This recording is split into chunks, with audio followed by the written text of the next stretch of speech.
జనం అవస్థలు పట్టించుకొని సర్కారు వారం రోజులుగా రాని తాగునీళ్లు కాలి బిందెలతో రోడ్డెక్కిన మోత్కూరు మహిళలు.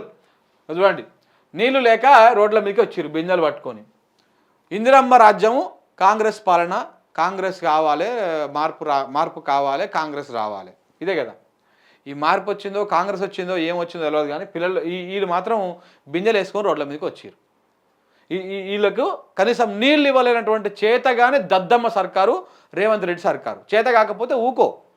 రేవంత్ రెడ్డి మొత్తానికి రిజైన్ చేసి నాతో అయితలేదు, ఈ మేనేజ్మెంట్ చేయడం అయితలేదు, నాకు అడ్మినిస్ట్రేషన్ చూసుకోవడం శాతం అయితలేదు, నేను ఉట్టి పొరంబోకం లెక్క నోటికి వచ్చింది మాట్లాడతా, కానీ ఇట్లా వీళ్ళకి నీళ్లు రాకుండా వీళ్ళకు నీళ్ళు ఇవ్వాలి, ఇట్లా ఈ పేదలకు ఇబ్బందులు రాకుండా చూసుకోవడం నాతో అవుతలేదు అని చెప్పేసి రిజైన్ చేసి వెళ్ళిపో.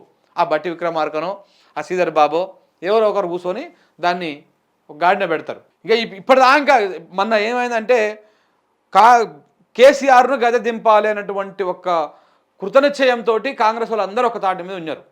అంటే కేసీఆర్ దింపడమే ఏకైక లక్ష్యంగా, అవతలోడు లంగోడైనా దొంగోడైనా అందరిని కలుపుకొని పోయారు.